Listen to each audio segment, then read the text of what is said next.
Welcome to the Property Couch, where each week you get to listen to two of Australia's leading property experts. Bryce Holdaway, co-host of Location Australia on Foxtel's Lifestyle Channel, and Ben Kingsley, Chair of Property Investment Professionals of Australia, and the 2014 and 2015 Property Investment Advisor of the Year. All right, folks, you're on the Property Couch, where each week Ben and I bring you the insider's guide to property investing. Hello, mate. G'day, I say mate. it every week, don't I? I know. G'day. At this point, I think, gee whiz, I've got to think of something different to introduce you, but it's just, hello, mate. It's just routine. I know. You're just in the zone. I'm in a routine. You love routine. I am. I do You love love a routine. process, frameworks. I do. How are you? Good. What are we unpacking today? Mate, we are unpacking a lot of stuff today. I'm excited. We've got, today's guest day. Oh, another guest. Yeah, another guest. But before we get to our very special guest, Mindset Minute, Ben. Yes, I love last week's. What Yeah. was it again? Can you refresh my memory? What was it last week? What was it last week? Oh, Ivis is handing me the piece of paper. Where was it?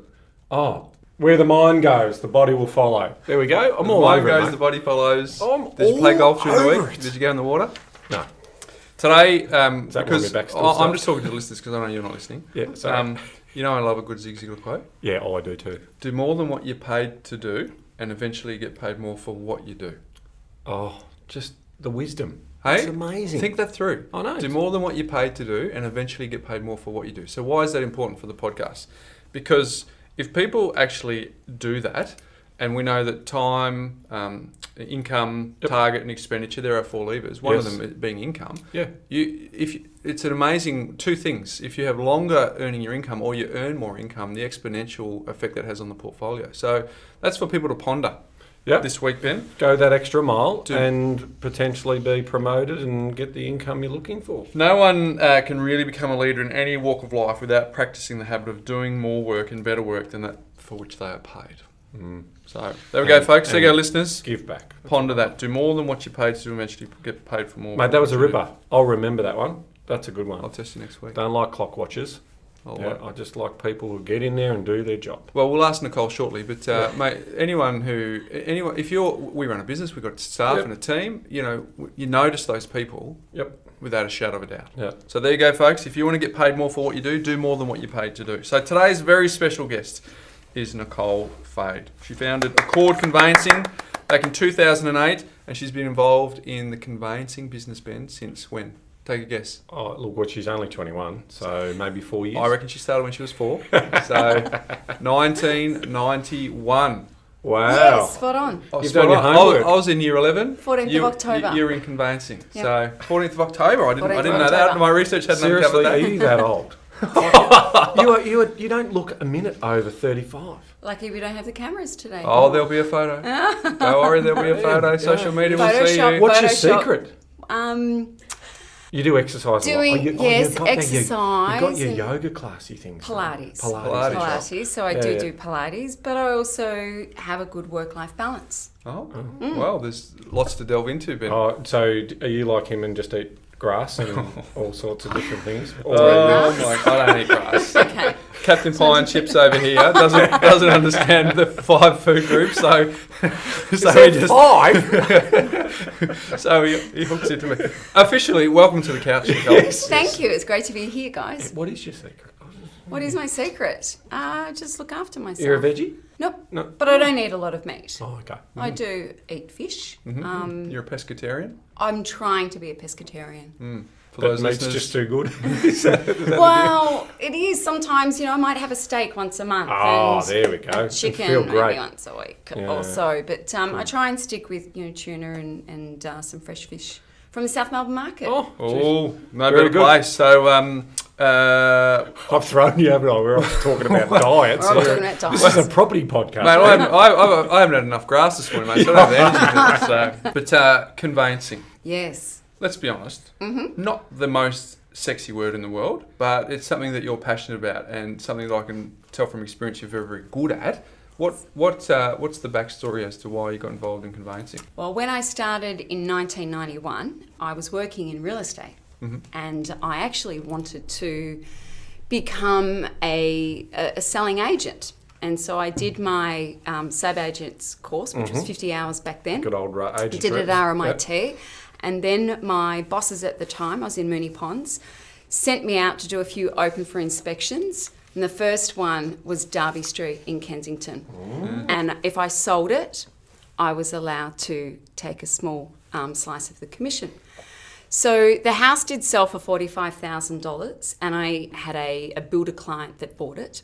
The first to open for inspection was a Wednesday night at 6 o'clock in the middle of winter in a very dark and desolate street, and it looked like a bit of a ghost town. So it was a really scary thing for a young girl to be doing. But I toughened up and I said, no, I can show my bosses I can do this. And then once it sold, I got a $200 check for the commission.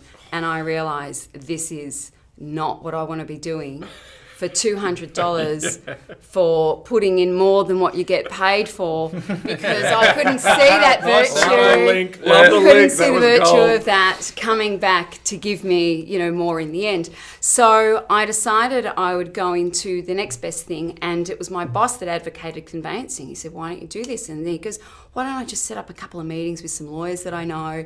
So I would then take my files down to the lawyer in East Brunswick a couple of nights a week, and I'd sit down and he'd go through and explain everything, and under his guidance and tutelage, I just started doing it, and then learnt the rest, along the way from peers and from study. So big shout out to that mentor. Who was the mentor?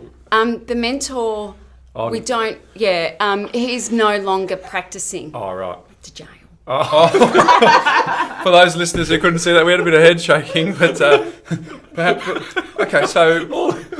he taught you a lot, but he obviously was doing things... He actually... I remember one night he sat there, he drove an old bomb of a Holden, and he said, don't ever get caught up in the money. And...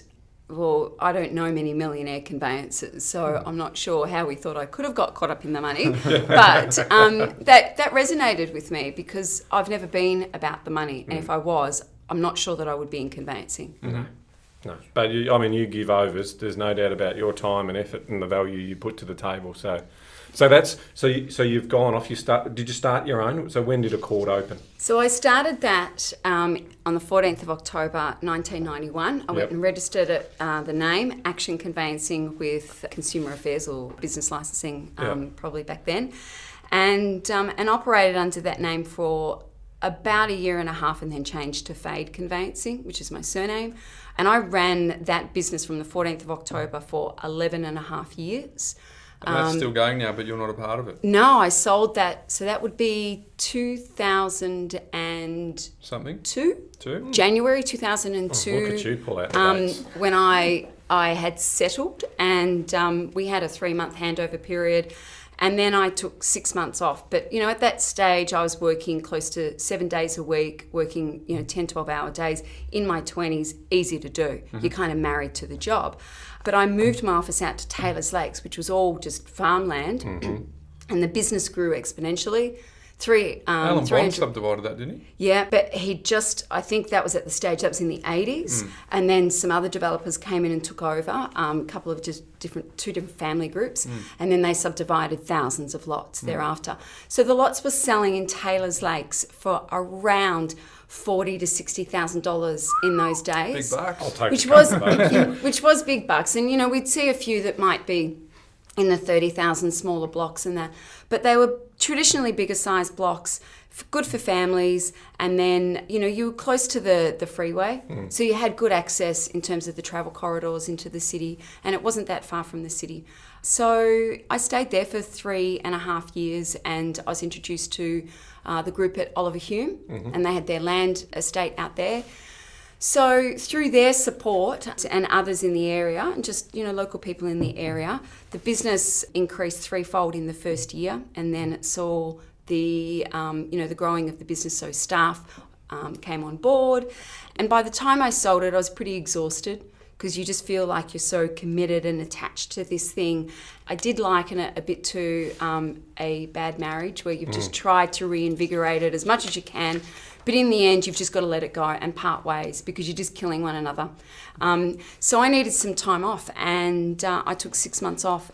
after I'd sold and settled, and then went into the corporate world for the next 5 or so years. Financial services? Financial mortgages? services, managed investments. Ah.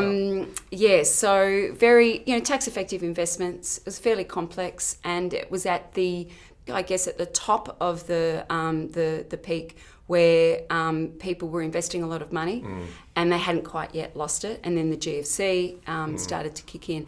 Prior to the GFC, I decided that managed investments and the corporate world was not for me. And I really wanted to go back to basics and deal with ordinary people, helping them find, giving them good conveyancing solutions, get them into their house. And Accord was born out of that. Accord was born. And so, just rough numbers, but how many settlements do you think you've been involved in property? Well, your website says 14,000, but that would not be the current number. It would probably be about 15,000 Yeah. in total. I might have a growth of, we might only do about 500 or 600 deals a year. But one deal can be the equivalent of 10. Correct. Because we do multi-million-dollar deals as well as your first-home buyers and your mum and dads. And that's why we've got you on here, because you are an expert. I mean, we've been working with you for years. We love what you do. You're the best. You're one of the best in Melbourne in terms of you just The help best. clients. Well, I'd like to say the best, but I don't want There are others people. out yeah, there. there are some really good ones out there. Nicole's humble. So, all right. So for listeners who have bought a property and the conveyancing just happened by osmosis, let's break it down. What actually is the conveyancing process for? And let's keep it at as simple Basic as we level? possibly can. Yeah.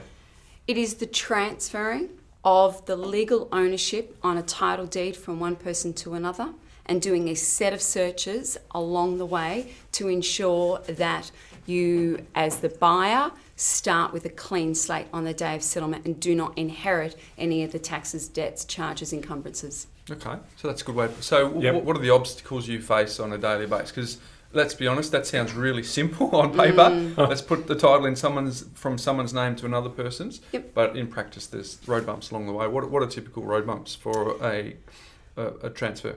I think the biggest roadblock, banks can really Well, they're obstruct taking the charge process. over that against the lending that they're doing, so they want it to be clean and easy to get accessible if they have to force the buyer to sell the property. From a lending perspective, I don't get involved in that. We get involved once the loan is approved. But we find that with the centralisation and the outsourcing overseas of a lot of the internal processes with the banks, that it doesn't work efficiently in this country, because we are leading towards an electronic life in conveyancing. We've adopted that and embraced it fully. It's PEXA. But however, our peers have not. And we are struggling to utilise the system, which will make the banks more efficient and more accountable, and it means that they have to turn things around on a particular deadline, unlike leaving it until half an hour before a settlement time or cut-off time and then taking a booking for settlement there. That's our biggest roadblock from an external point of view. Now, don't the banks have some ownership in PEXA? Yes, they're the stakeholders. So they're one of the stakeholders in it. So they want it to work. I mean, just for the listeners, in a basic sense, in the UK, it's my understanding that a property transfer can occur in a day. That's how quickly, or it's certainly within something like 72 hours, worst case scenario, because it's completely electronic. The whole thing just works electronically. So now I know your jaw's just dropped. I'm going over there. So the reality is we're way behind. We're absolutely way behind in terms of innovation in this space, but it's coming through this type of model. So you need to have, just so people understand it. So if you're buying a property and they say, look, we want to use the PEXA exchange, because it's effectively an exchange, isn't it? Yep. Best use of it. What we're basically saying is if both conveyancers are registered for the exchange and the banks are, it can happen. But if one or two aren't, then we have to go the old manual way. Is that right? That's right. And how long before critical mass do you, in your view, that you get that? 3 years. Yeah. I think they've put some deadlines on it where you need to be, converted and up and running and using the PEXA model within 2 years or 3 years. And they're slowly phasing out some of the paper documents that we use, transfers, mortgages and the like, at the titles office. because they're one of the stakeholders and they all work in conjunction. And just explain to the listeners around how a settlement takes place. I mean, at the end of the day, you've got to do a calculation on that day, don't you? Because there's interest. Yeah, you're doing the calculation prior, but you're assessing what the interest calculation for that day is, or the night before. Yeah. So you basically have to settle it to the cent. Yes. So you do. Yeah, but the banks don't allow us to do that because they don't give us the payout figure until the day of settlement. Yeah. But the incoming bank requires the check directions for their purchaser client no later than usually 2 or 3 o'clock the day prior. So if you can't get your payout figure for your discharging vendor until the morning of settlement, because they're going to calculate the interest up until that date, then it can't work. And quite often you could have, say, NAB as the incoming bank and NAB as the discharging bank, but the two worlds do not connect. Seriously, left hand not talking to the right? No. That's so unusual. Come on. I mean, banks, that's why brokers have an existence. Let's understand that. So on the show, I've had to help clients buy in every state and territory in the country. Yes. And in the business here, we're borderless in terms of our advisory. But there's no, like I go to Adelaide, I've got to understand a Form 1. I go to Sydney, I've got to understand a 66W. You come to Victoria, you've got to understand Section 32. Queensland, you've got to disclose stuff. When is a national system coming, or is that just a pipe dream? I think it'd be too hard to get over the line. They tried to get the NOLS, National Online Licensing System, going, which was real estate agents, potentially conveyancers. That's just a licensing system on a national level. I think it had legs and they were pretty stumpy, and then they fell off. So it's and that's, I believe, being pushed or shelved for the time being. As for national conveyancing, PEXA allows us to be borderless, but you are restricted to the state that you operate in terms of the jurisdiction. You have state legislation for conveyancing. There's only one or two overarching pieces of Commonwealth legislation. For example, the SIS Act, when you buy under a self-managed super fund, that you need to be aware of your federal legislation, but from a state to state point of view, there are so many pieces of legislation and tens of thousands of pages in Victoria alone that we need to be aware of. The Duties Act, the Land Tax Act, the Sale of Land Act, Transfer of Land Act, Property Law Act, it just goes on and on. So there's no way that the governments would agree to amalgamate and have one. And I want to spend some time on this because this is the biggest frustration that you will ever experience as a property buyer, more so than the seller, because the control of the contract is in the vendor's hands. So if the buyer's late, there's usually penalty interest. And that could be due to the case. And I can understand the banks are saying, wait a minute, you've got money in that offset. So that money could change overnight. So we can't calculate the interest for that day. And then you've got to go and get your bank checks. Then you've got to go and it's just a scramble. And it does, what sort of percentage do you think actually settle smoothly and what percentage of them fail to meet settlement? Is it 10%? 90% positive, 10%? I've tried to gather the stats from my contemporaries as to what settlements fall over. We might have about 5 to 10% that fall over on the time, but then they go through a few hours later or the following day. Yep. Sometimes there's penalties, but I would have to put that at less than 10% for us. Yep. So, and in terms of the responsibility of blame, the actual purchaser who hasn't got their paperwork or their checks and all that ready to go because they haven't been listening to their instructions from their conveyancer, the bank, or on the vendor side. Do you have a rough idea in your experience? Banks. Banks. Yeah. Banks are usually the biggest. Absolutely. Not Banks, ready. Top three. Banks and banks. Okay. Banks, if you're listening. So I want to drill this down because, again, it's a very stressful moment for people. And there's, as a broker, been doing broking for over 10 years now, some of the biggest frustrations I've ever seen is when a settlement was due on a Friday, they've booked their moving truck, everything's go, and the settlement falls over, they don't get the keys, they've got no house to live in, they've got a moving truck for the weekend, what do? It is the most stressful thing that people have ever seen. Now, we do a lot of, obviously, investor clients, so it's not as stressful. Yeah. But, if we've done our job in the buyer's aid, we potentially got renters moving in on that weekend. So, effectively, it is outside of the buyer's control sometimes. You've done all the right thing, and then the vendor side's not ready, or the vendor's bank's not ready. They can't find the title. Oh, God, how many times has that happened? Right? So I just want to give it the biggest tip I ever can for anyone who's trying to settle on a Friday and get into the property on a Saturday. Don't do it. Yes. All right? Wait a week or try and get the settlement extended to the following Wednesday or something like that. Give you a couple of days grace. Yeah. Don't have a settlement on a Friday and expect you're going to get the property on Saturday unless you want to have good health. It's a very good point that Ben makes, because our team, we will manufacture that no settlement date falls on a Friday. Ever. We recommend that to our clients as well if we have. So there's a bit of gold for our listeners, because there is so many moving parts. There are so many things that can go wrong in this process, even though, Bryce, you mentioned, it sounds so simple, doesn't it? We're just transferring ownership from one person to the other. But I mean, and that's where we want to get into the horror stories in a minute. But I just wanted to really stress that point, because if you do try and do it at your peril.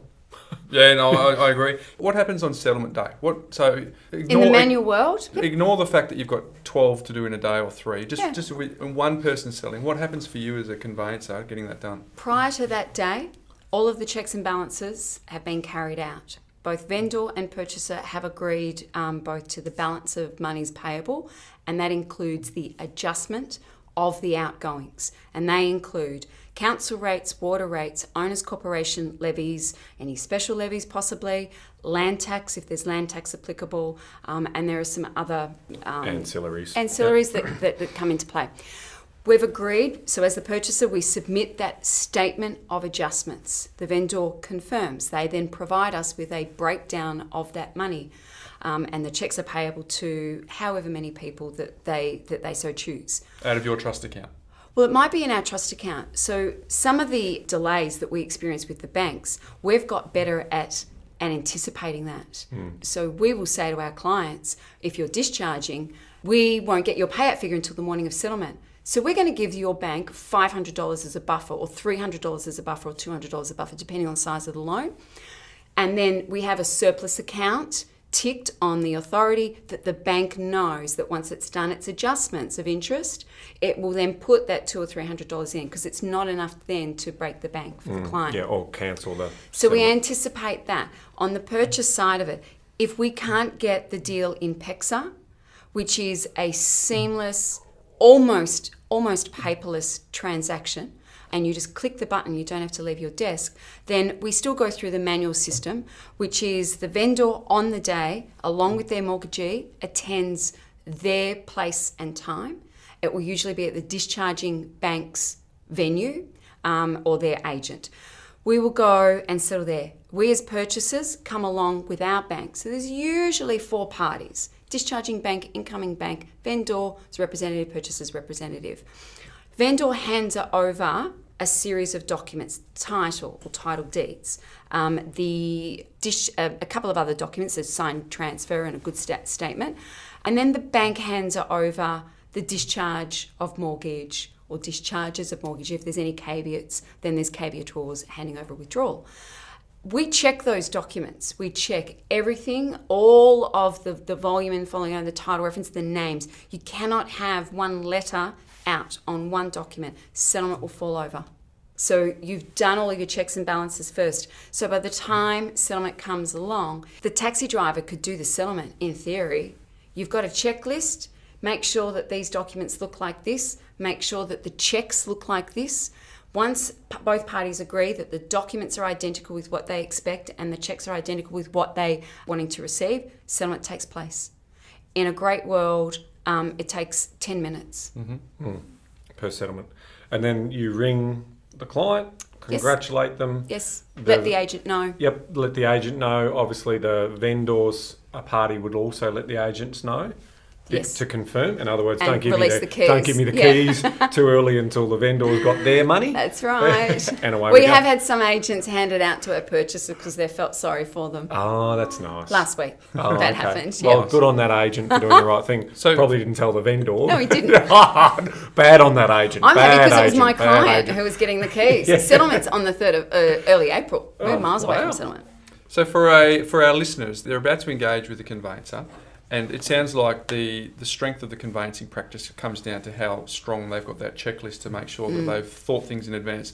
What are the questions that a listener could ask a conveyancer? Because, I mean, every conveyancer is going to say, we got this covered. But what are the leading questions they should be asking to make sure they actually do have it covered? Yeah. First thing I think you need to do is confirm the scope of works. What do you do for me for the money that I'm going to pay you?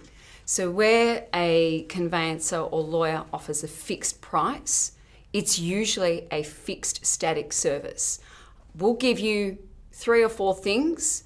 Don't call us, we'll call you. It's a transactional matter, and we're not really interested in building the rapport and making this a good experience or a seamless journey for the client. Some people like that. That's really good for the clients who aren't even interested in getting to know where, what the conveyancing process is for their investment. But then you've got other conveyancers who aren't fixed like us, and we'll say, look, our estimated fees are this is what we do for your work. We go above and beyond, and I'll guarantee that to any client. We know that we do more than what we're required to do. I don't know what my competitors do, and I'm not really that interested in what they do. I'm interested in what we do, and I want to do it well. So we do staff training every 2 weeks in our office. We have a development weekend once a year.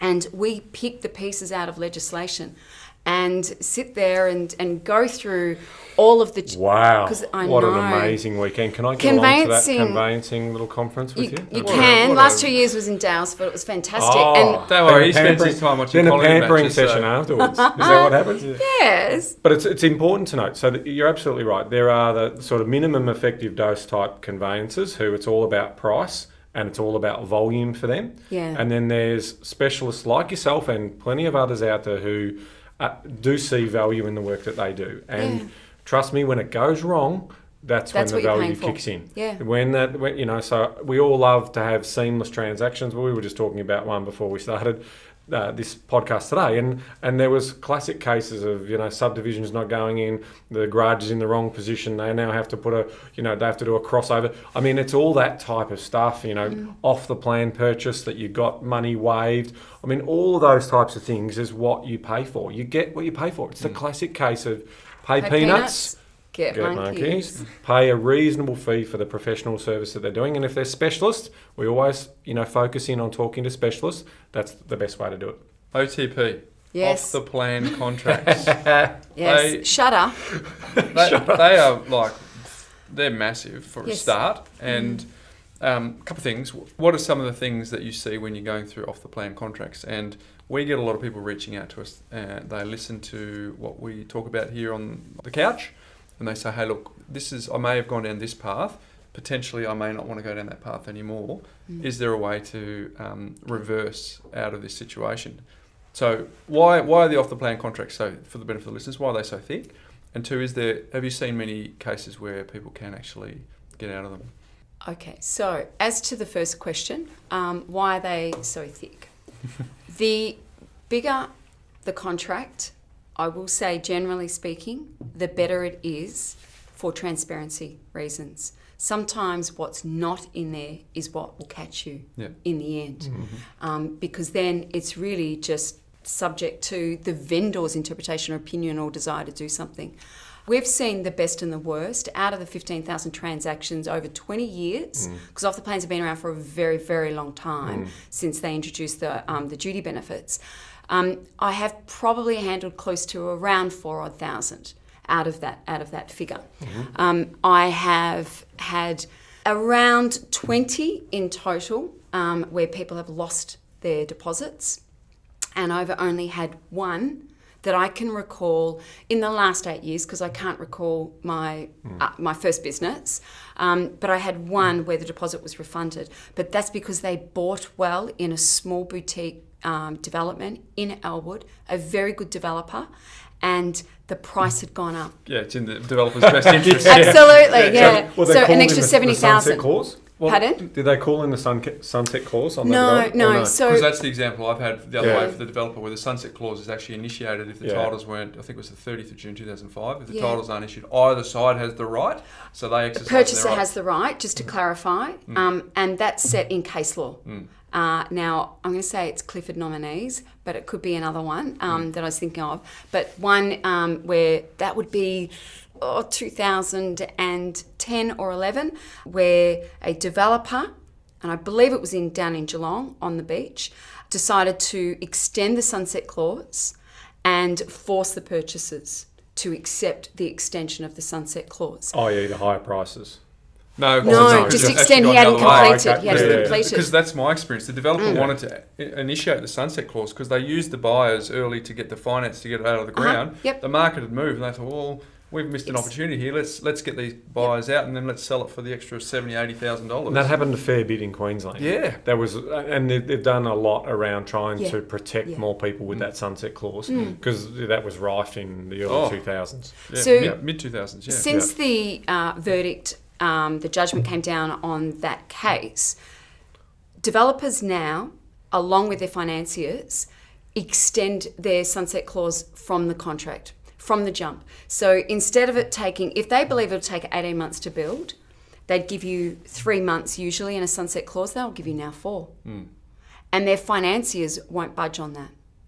That's the biggest sticking point for clients. Because now there's a 90-day window on most of the They can't approvals. extend. Yeah, they They're can't not extend allowed to because extend. of the The purchaser NCCP. can walk. Okay, so it's a licensing piece. Now, when they walk, that means obviously They have to get their they deposit back because it's protected anyway under... I mean, when we do get contacted by these people, the first thing we say is, how tight is the contract? In other words, get it legally vetted, because if they've made a mistake on the contract and you can prove that mistake, you can potentially void the contract and then they have to give you your money back.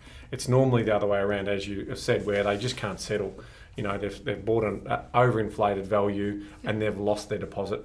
Now, in some cases, their own financial circumstances might have changed 18 months earlier, and so they're just not in a position to get the finance. So there are reasons that are relative to the buyer. But of course, obviously what we're trying to do is just forewarn people around the challenges. Yeah, well, the key takeaway, only one person has got their deposit back because it was in the developer's best interest. Yeah. So if that probably hadn't, you would have had a zero story. So that's a message for the listeners that you don't get your deposit back. And so here's a great test for whenever you're dealing with someone selling you an off-the-plan or a house and land package. I would tempt them with a clause, and I'm not, I don't know the actual perfect way because it'll be different in each state, but it would say something along this line. In the event that this property is not valued by the bank of my choice at the time of settlement, I have the right to withdraw from this contract outright. Something along those lines. Now, anyone who's willing to sign up to that has obviously confidence in their product. Now, they're going to use, that's in the future, who's to know what it's worth? It's like, well, that's the point I'm trying to make, is, if their product is good enough, it should stack up today and into the future. So from that point of view, it's basically them endorsing or putting a subtle guarantee in behind what they're trying to sell. Now, they're saying, I'm not the developer, I can't give that authority. Well, no, that's right, but you are to present my terms and conditions to the relevant party for acceptance. And if they don't accept it, well, great. And if they do accept it, you've got a deal. So it's interesting like that. But you very rarely see it, and it's very rarely accepted. But doesn't that then make you want to smell a rat? How do you live with yourself, mate, with so much wisdom? That's well, that's not only the only... I want to talk Would to you you about... like a job, Ben? No, you do a great job. But I want to spend a couple of minutes on just some clauses that you'd like to see the buyers put into contracts as part of the negotiating process. Off the plans or just generally? Generally, yeah, Okay. generally. Some of your top tips. Number one, if this is the only thing that you do, aside from being subject to finance, subject to building and pest, if that's your one, the chattels, the goods. There needs to be a clause that attests to the working order of the chattels at the time of settlement. But in order for the vendor to warrant to the purchaser that they will be in good working order at the time of settlement, they need to be in good working order at the start, at the time of purchase. So someone needs to test them. Quite often clients will put a clause in or not, and then they'll get to someone and say the hot water service isn't working or the oven's not working. But did you test it at the start? No. Well, then we go back to the vendor. The very first thing is what wasn't working to begin with, buying as is. And caveat emptor applies. Yep. Buyer which beware. is the Classic doctrine of buyer beware. Yep. So that's my number one wish list for contracts, is checking the chattels.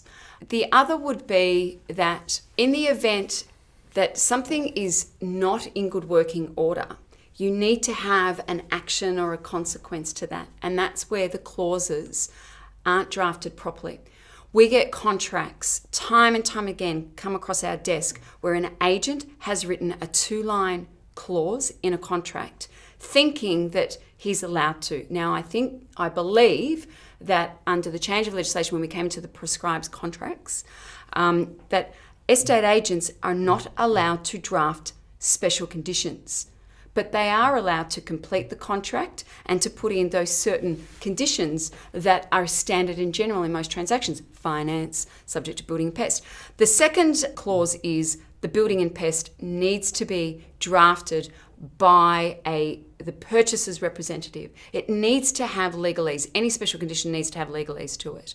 And when you have something that's got 2 lines and it doesn't have all of the elements, and those elements are what is being done, who is doing it, at whose expense, by what date, and what are the consequences if that doesn't take place. So you take those 6 elements and you could write on the back of toilet paper. It doesn't matter. You need to have all of the elements of a special condition.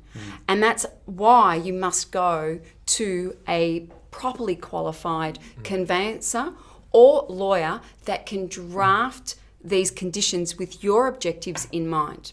Obviously, when we act for a vendor, we draft them to our vendor's favour. As a purchaser, we do. But there is a middle ground. And just also, I mean, when you're not only...